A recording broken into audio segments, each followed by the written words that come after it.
Every truck on this list was built before anyone trusted a computer to keep an engine alive, and that's exactly why they're all still running decades later. This isn't a list of the fastest or newest diesels. It's 10 engines built on one rule: keep working no matter where they end up or who's left to fix them. Some earned that through flawless engineering. A couple earned it the harder way. Both count as overbuilt here, counting down from 10 to the ones still in production today, 40 years after it proved it didn't need to be. Let's get into it. Number 10, Isuzu Trooper 4JB1-T 2.8 TD. Buried in a used car lot in a country you've probably never driven through, there's a boxy SUV nobody bids on twice. It isn't fast, it isn't quiet, and that's exactly the point. The Isuzu Trooper's first generation carried a 2.8-litre turbo diesel that Isuzu didn't design to impress anyone. The 4JB1T is a gear-driven, indirect injection engine, no belts to snap, no electronics to second-guess it. It was built in an era when diesel engineers still assumed their customers were mechanics, not commuters. By the early 1990s, most manufacturers were already chasing smoother, quieter diesels for a Western audience obsessed with refinement. Isuzu kept building the Trooper's diesel like it expected to end up somewhere with no dealership for 1,000 miles. That decision looked stubborn at the time. It looks prophetic now. The chassis matched that same stubbornness. A heavy-duty ladder frame underpinned the Trooper long after competitors had started shifting lighter, unibody SUVs toward the market. A trade-off that gave up a smoother highway ride for the kind of structural durability that shrugs off years of rutted, unpaved routes without the rattles and stress cracks that plague monocoque bodies under the same abuse. Here's the part nobody advertises. While flashier SUVs from the same decade were quietly retired to scrapyards after their electronics failed, Trooper diesels kept turning up in places electronics don't survive: aid convoys, remote farms, mining routes across 3 continents. The Trooper never earned a badge for luxury. It earned something rarer: the reputation of a vehicle nobody worries about starting. That's the quiet humiliation baked into this entry.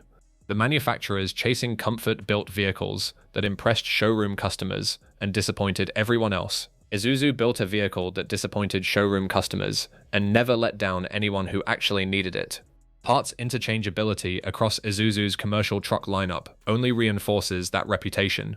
A Trooper stranded far from a dealership can often still be patched together from components meant for an entirely different vehicle, a quiet form of insurance most owners never think about until the day they need it.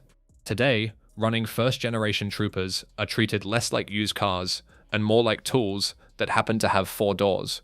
Owners don't baby them, they just keep using them, year after year, in places where breaking down isn't an inconvenience, it's a genuine problem. The Trooper wasn't built to be loved, it was built to still be running long after the vehicles that were. Lars T-Dold Buhive Didold Sols Modernide. Tell us where. Number 9. Mitsubishi Pajero First Generation. Most SUVs that go racing get built for racing and never see a driveway. The first generation Mitsubishi Pajero did the opposite. It went to one of the hardest races on Earth, then went home and became a family car. Under the hood of the diesel road cars sat the 4D56, a 2.5-litre turbo diesel that Mitsubishi engineered for a very specific kind of abuse. Years of ordinary use in the harshest markets on Earth, built on a nameplate that had already proven itself in the most demanding motorsport event in the world. The Pajero name carried that reputation into every version that followed, diesel included. When the Pajero entered the Dakar Rally in the early 1980s, it wasn't a factory flex, it was a proving ground for the entire platform. Mitsubishi used the race to find every weakness in the chassis, suspension, and drivetrain architecture before customers ever could, findings that fed directly into the production vehicles that came after, including the diesel models that eventually followed. Here's the quiet humiliation that shows up. Competing manufacturers spent the same years building diesel SUVs for comfort-focused domestic buyers who never left paved roads. Mitsubishi built a platform proven under a rally spotlight, and then sold the ordinary version, at ordinary prices, with the same chassis architecture, underneath an unremarkable body. The engineering discipline that came out of Dakar didn't stay confined to a handful of race-spec trucks either. Mitsubishi fed years of desert-earned lessons back into the regular production line, meaning a buyer picking up a standard Pajero wasn't getting a watered-down version of the rally truck. They were getting a genuine descendant of it, toughness intact, simply dialed toward daily use instead of stage-winning speed. Even the suspension geometry carried over concepts refined under rally conditions, giving ordinary customers a wheel travel advantage they never had to ask for and rarely even noticed they were getting. Decades later, the effect is still visible. First-generation Pajeros show up on overlanding routes and rally-adjacent forums with an outsized reputation for a vehicle that never marketed itself as special. It didn't need to. The desert already vetted the platform underneath it. That kind of proof doesn't fade with time. Decades after the last first-generation Pajero left a factory, its Dakar-era reputation still shapes how buyers price and search for it on the used market. What's left is a vehicle history mostly forgot, sitting quietly at the intersection of motorsport pedigree and daily reliability, proof that sometimes the toughest testing ground isn't a lab. It's a rally stage nobody expected the family SUV's underlying platform to survive, let alone dominate. Would a modern Pajero survive the same Dakar stages this one did? Number 8. Land Rover Defender 300 TDI. There's a specific kind of engine that mechanics in the middle of nowhere pray to see under the hood. For decades, across half the continents on Earth, that engine was Land Rover's 300 TDI. The 300 TDI wasn't chasing horsepower figures or refinement scores. It was chasing something much rarer, an engine any competent mechanic in any country with basic tools could keep running indefinitely. Land Rover built it mechanical almost to a fault, a diesel that didn't depend on dealership diagnostics to survive. That philosophy sat inside a body that made the same promise. Aluminum panels over a steel ladder frame chassis meant the Defender could take corrosion damage that would have ended a lesser vehicle, while still keeping enough structural integrity to be repaired rather than replaced. Here's where other manufacturers quietly lost this fight. As the automotive industry moved toward computer-controlled diesel injection through the 1990s, most companies treated that shift as inevitable progress. Land Rover kept building the 300 TDI mechanical for years longer than made commercial sense, a decision that looked backward at the time, and looks like foresight now, every time a modern diesel's onboard computer fails somewhere without a service center for 500 miles. The result is a vehicle still working in places where call for service isn't an option. Aid organizations, remote farms, and overland expeditions kept 300 TDI Defenders running not because they were the most comfortable option, but because they were the option most likely to still be running next week. That mechanical honesty extended to how the Defender was actually used in the field. Farmers, aid workers, and military units across dozens of countries treated the 300 TDI less like a consumer product and more like infrastructure, something you kept running indefinitely because replacing it wasn't realistic, and because keeping it running was almost always possible with whatever tools happened to be on hand. Entire support economies grew up around this single engine, from bush mechanics in remote regions to specialist importers who built businesses purely on keeping 300 TDI Defenders alive decades past their original service life. Even Land Rover's own successors couldn't fully escape that comparison. Every Defender engine that followed the 300 TDI got measured against it first, and not always favorably. That's not an accident. That's what happens when a manufacturer designs for a customer other companies had already stopped thinking about. The one who needs a vehicle to survive with nothing but a toolbox and no other options at all. Would you trust a modern Defender to be fixed with a socket set and a prayer, the way this one could? Number 7. Dodge Ram W250 Cummins. In 1989, Dodge did something no American truck manufacturer had done before. It stopped building its own diesel engine and bought one from an industrial manufacturer that built engines for construction equipment, not pickup trucks. That decision created a legend almost by accident. The Cummins 5.9L, in its original 12-valve form, wasn't designed as a truck engine first. It was an industrial engine, adapted. That lineage matters. It meant the block, the internals, and the mechanical injection system were engineered for equipment expected to run at high load for thousands of hours without complaint. Dodge dropped that industrial-grade heart into the W250, and buyers noticed immediately. While Ford and GM were still refining their own diesel programs, with mixed results in the same era, the Cummins-powered Ram arrived with a reputation for surviving abuse that felt disproportionate to a consumer pickup truck. The quiet humiliation here belongs to an entire industry, not one competitor. American diesel trucks in the late 1980s had a spotty reliability record. Dodge sidestepped that history entirely by refusing to build the engine in-house, outsourcing to a company with no reason to cut corners for a truck division's marketing timeline. What followed became folklore. The 12-valve Cummins developed a reputation among diesel owners as something close to unkillable. The engine people specifically sought out on the used market decades later over trucks with more modern electronics and lower mileage. Simplicity in this case aged better than sophistication. Word of that reliability spread the way these things always do, not through advertising, but through owners who put a 12-valve Cummins through genuinely unreasonable abuse and watched it keep running anyway, towing loads well past factory recommendations, running for years past any reasonable service interval. The 12-valve earned a reputation less like a good engine and more like a den nobody could win against. Enthusiast communities still trade stories of engines pushed past 400,000 or 500,000 miles on nothing more than routine maintenance, treating those numbers less like exceptions. Number 6. Toyota Hilux.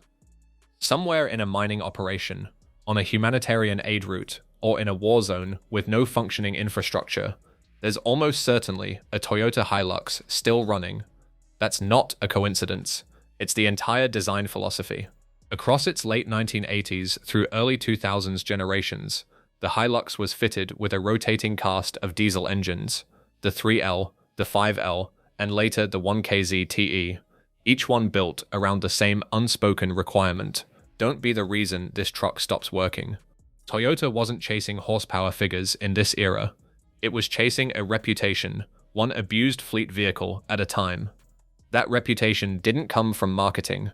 It came from institutions that couldn't afford to be wrong about vehicle reliability, mining companies calculating cost per mile, aid organizations operating where a breakdown could mean a missed medical delivery, journalists deliberately trying to destroy one on camera and failing. Here's the quiet humiliation for the rest of the industry. Competitors spent this same era engineering trucks around comfort features and marketing campaigns aimed at private buyers. Toyota let commercial fleets do its marketing instead, by simply building a truck that refused to let them down often enough to matter. The result is a reputation that outran the marketing department entirely. Ask people in industries where vehicle failure has real consequences, not inconvenience, but genuine consequences, which truck they trust, and the Hilux comes up more than any competitor's flagship. That reputation didn't stay confined to any one region either. From African mining operations to Australian outback stations to conflict zones where reliability wasn't a preference but a survival requirement, the Hilux kept showing up as the default answer to a very specific question: what do you buy when failure genuinely isn't an option? Fleet operators calculating total cost of ownership over a decade of hard use consistently found the math favored Toyota, even when the sticker price didn't. That trust extended into the used market too. A high-mileage Hilux with a documented service history routinely commands a stronger resale price than newer, more comfortable competitors. Proof that buyers who actually depend on a vehicle for their livelihood weigh proven durability far more heavily than showroom appeal. Toyota never needed to advertise that reputation directly. Word of mouth from fleet operators and aid organizations did more for the Hilux's name than any marketing campaign could have. It was never the fastest or the most comfortable truck in its class. It just kept being the one still running after everything else in the fleet had already been replaced twice over. What's the highest mileage you've personally seen on a Hilux diesel? Screenshot the odometer if you've got it. Number 5. Mercedes-Benz Unimog 416.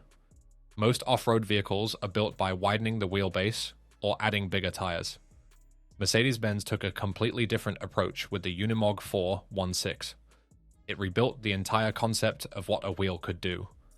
Under the hood sat the OM352, a 5.7-litre inline-six diesel that, on paper, doesn't look remarkable. What made the Unimog different wasn't the engine alone. It was everything the engine was connected to. Portal axles dropped the differential above the axle centerline, delivering ground clearance that let this vehicle drive over obstacles that would high-center almost anything else on this list. The chassis compounded that advantage. A torque tube design kept all four wheels articulating independently across uneven terrain, maintaining traction in conditions where rigid frame competitors would simply lift a wheel and stop. Add available differential locks front and rear, and the Unimog wasn't just capable, it was engineered to treat impossible terrain as a design specification, not an edge case. Here's the quiet humiliation. While other manufacturers were building off-road vehicles to survive difficult terrain, Mercedes built one that barely acknowledged terrain as a limiting factor at all. Militaries used it. Forestry services used it. Utility companies and firefighters used it, in conditions where getting stuck wasn't an inconvenience. It was a mission failure. The 416 was never designed with comfort in mind. It was engineered for decades of continuous heavy-duty work, the kind of vehicle bought once and expected to outlast the organization that purchased it. That capability wasn't theoretical. Unimogs from this era became a default choice for organizations operating in conditions most vehicles simply couldn't reach. Remote infrastructure maintenance, disaster response, and terrain so severe that conventional trucks weren't even considered as an option worth testing. Municipal fleets kept individual units in service for 30-plus years, treating a Unimog less like a vehicle with a replacement cycle and more like permanent equipment. Even the transmission reflected that same priority. A 20-speed manual gearbox sounds excessive on paper until you're crawling over terrain, where the difference between the right gear and the wrong one is the difference between forward progress and a vehicle recovery that costs a full day. Few other manufacturers were willing to engineer a vehicle this specialized for a market this narrow, which is exactly why nothing else has ever fully replaced the Unimog in the roles it was built for.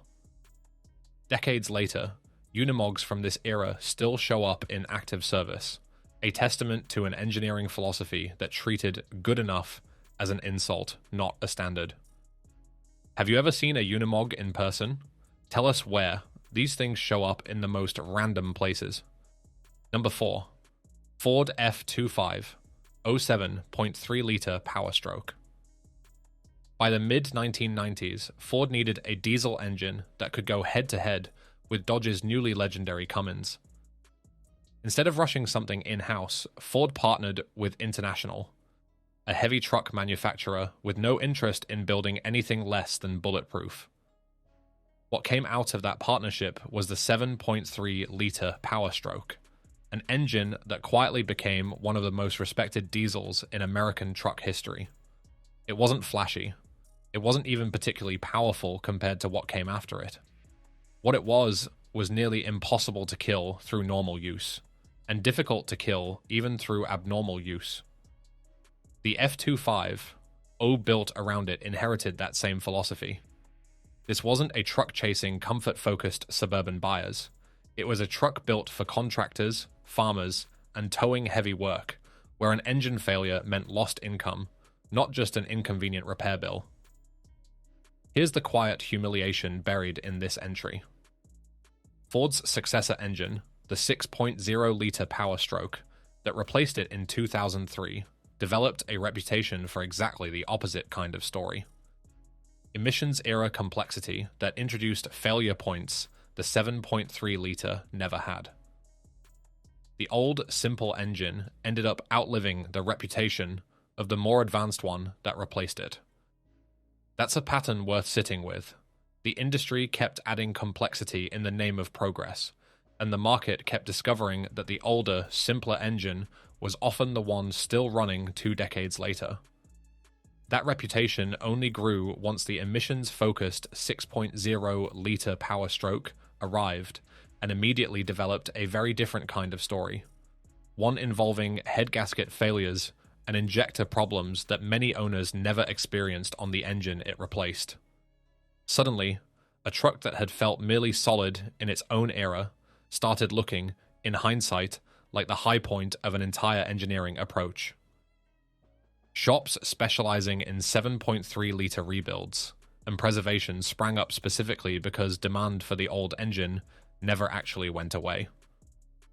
Fleet buyers noticed the same pattern independently. Utility companies, rural municipalities, and construction outfits that standardized on 7.3-liter powered trucks in the 1990s often kept running them well into the 2010s, not out of nostalgia, but because the maintenance math never gave them a compelling reason to switch. That's the quiet irony of the whole 7.3-liter story. The engine built to prove Ford could compete with Dodge ended up outlasting the reputation of the Ford engine that replaced it. To this day, high-mileage 7.3-liter Power Strokes command a premium on the used market, not because they're rare, but because buyers specifically seek out the version built before anyone tried to make it more sophisticated. Is the 7.3 Power Stroke the most overbuilt American diesel of all time, or does another entry on this list beat it? Number 3. Chevrolet/GMC K 36.2-liter diesel. Not every engine on this list earned its reputation through flawless reliability. Some earned it through sheer mechanical stubbornness. And General Motors' 6.2-liter diesel V8 belongs firmly in that second category. Built into the heavy-duty K30, the 6.2-liter was GM's answer to a market suddenly hungry for diesel trucks. It wasn't a refined engine, and it wasn't without its documented weak points. Injection pump wear and head-related issues show up often enough in owner histories that no honest telling of this story skips them. But here's what earns this truck its place on an overbuilt list, rather than a reliability list: the mechanical philosophy underneath it. Naturally aspirated, mechanically simple, and built into a heavy-duty frame designed for real commercial work, the 6.2-liter represented GM refusing to sit out the diesel truck era, even with an engine that wasn't its most polished effort. That's the quiet humiliation this entry represents, and it cuts in an unusual direction. GM's competitors sometimes tell a cleaner reliability story, but the K30's owners, the ones who kept these trucks running through the engine's known weak points, built a different kind of reputation. Not the engine that never broke, but the engine that always got fixed and put back to work because the rest of the truck around it was worth keeping. That's a different kind of overbuilt, not flawless, stubborn. The 6.2-liter diesel K30 wasn't the diesel enthusiasts recommend without caveats. It's the diesel that taught a generation of owners how to wrench, because giving up on it was never really considered. That's not a story every manufacturer gets to tell honestly, and it's worth naming directly. Some vehicles on this list earned their reputation by refusing to break. This one earned it by refusing to be abandoned, which, in a market where plenty of trucks got quietly parted out the moment something expensive failed, turned out to be its own kind of overbuilt. Owners who stuck with the 6.2-liter often describe a specific kind of loyalty. Not blind faith in the engine, but respect for a heavy-duty platform worth the extra wrench time it occasionally demanded. It's worth saying plainly, this entry isn't here because the 6.2-liter was the best engine of its era. It's here because overbuilt sometimes means a manufacturer built the heavy-duty chassis and drivetrain around an engine that needed the extra support to make it to the next service interval. And enough of them did, for enough decades, to earn a permanent following anyway. Some trucks earn respect by never breaking. This one earned it by always getting back up. Did your family run a 6.2-liter diesel K30? Number 2. Nissan Patrol Y61. Most trucks get replaced the moment a manufacturer has something newer to sell. The Nissan Patrol Y61 broke that rule so thoroughly that Nissan kept selling it in some markets for nearly 2 decades. Not because it couldn't build something newer, but because customers in the harshest environments on Earth kept demanding this specific truck. At the heart of the Y61 sat the TD42, a cast-iron inline-six diesel that prioritized one thing above every other engineering consideration: the ability to run under sustained, extreme load without failure. Solid axles front and rear reinforced that same priority, trading ride comfort for a drivetrain that could absorb punishment a fully independent suspension would eventually surrender to. That combination turned the Y61 into something close to institutional infrastructure across the Middle East, Africa, and Australia. Regions where a broken-down vehicle isn't a minor inconvenience, it's a genuine emergency. Militaries, aid organizations, and desert operators didn't choose the Patrol because it was fashionable. They chose it because it kept running when everything else on the lot didn't. Here's the quiet humiliation for the rest of the automotive industry. While competitors cycled through generation after generation chasing new features, Nissan discovered that some customers didn't want new features. They wanted the same proven truck, unchanged, because reliability in extreme conditions isn't something you redesign, it's something you preserve. Owners who ran Y61 Patrols in genuinely hostile conditions, sustained desert heat, sand infiltration, water crossings that would strand less prepared vehicles, reported drivetrains that simply absorbed the punishment and kept working, year after year, with a consistency that turned the truck into a default recommendation rather than one option among many. Government fleets across multiple continents standardized on the Y61 specifically because unpredictable maintenance costs were a bigger operational risk than the truck's higher purchase price. That consistency shows up in the second-hand market too. A well-documented Y61 with the TD42 routinely holds its value years past when a comparable SUV from a Western manufacturer would have been written off entirely. A market signal, not a marketing claim, about which trucks buyers in tough conditions actually trust. That philosophy kept the Y61 in production long after cosmetically newer trucks had come and gone. Hundreds of thousands of miles on a single drivetrain isn't an exceptional story for this truck. It's the expected outcome, which, across an entire vehicle lineup this size, might be the single most impressive claim on this whole list. Would you trust a Y61 Patrol over a modern equivalent for a serious overland trip? Number 1. Toyota Land Cruiser 70 Series.